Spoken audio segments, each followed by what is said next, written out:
Hi, today I'm going to make some sultana scones. At the end of the video I'm going to give the ingredients for a bulk recipe and also for a simple recipe for 8 to 12 scones. I've put the flour already measured into the bowl here, and then you need the butter, and then I'm going to cut this into small pieces. It should be cold.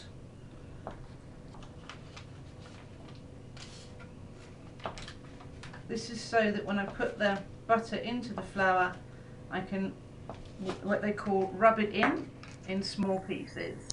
Okay, so I'm just going to put those all in there like that.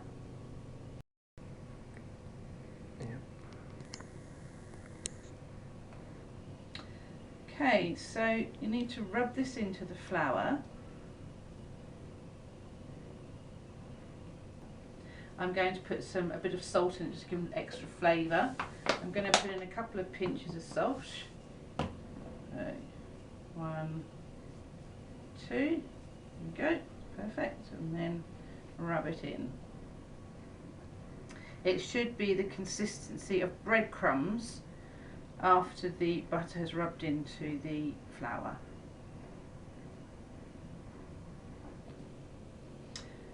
Okay, so that's all now rubbed in.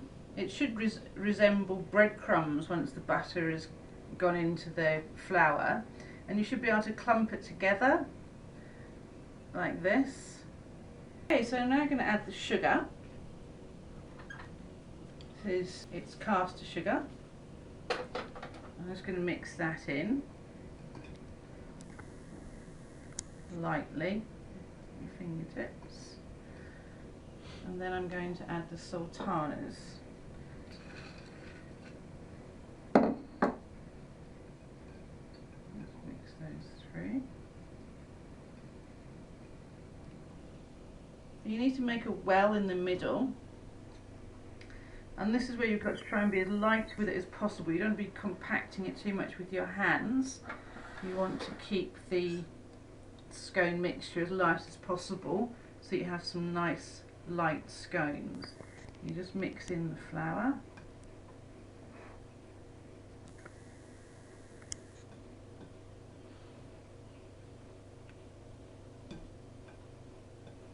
Just do it as lightly as possible.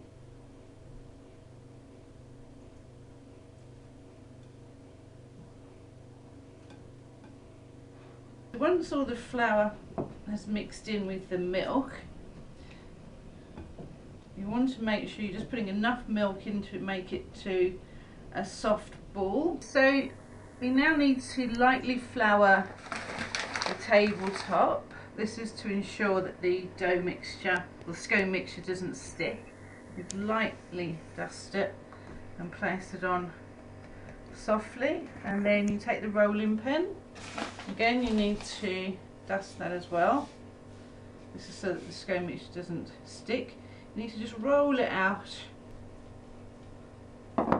move it around so it doesn't stick.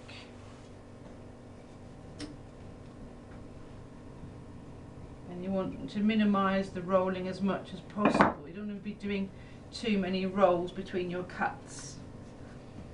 Okay, so that'll be about right. I'll squeeze it back in again so that the gluten stops it from springing back in the oven.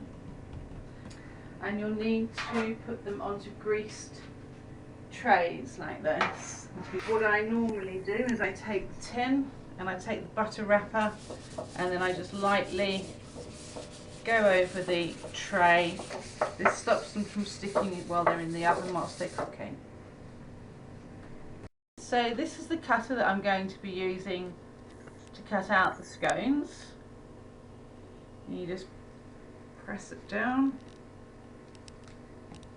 And you keep going around trying to get as much out of your dough mix as possible.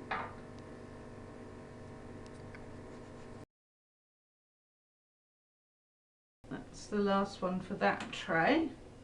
I'll just put those to the side while I do the next lot.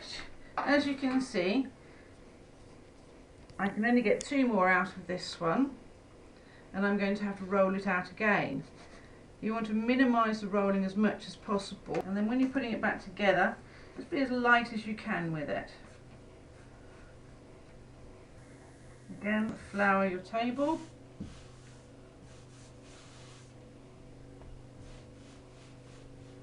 A bit more flour on your rolling pin. And then roll it out.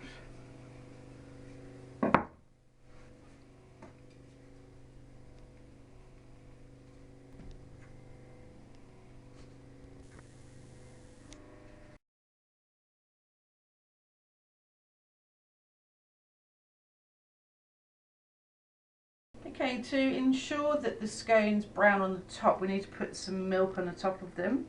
So I'm just going to brush the tops with some milk. And I'm going to put them in the oven on either gas mark 7, 220 degrees centigrade or 425 degrees Fahrenheit. And leave them in there for about 10 to 15 minutes just to see if they're brown and risen. And once they're cooked, I'll show you what they look like. And now ready. Take them out of the oven. We put them onto a cooling tray.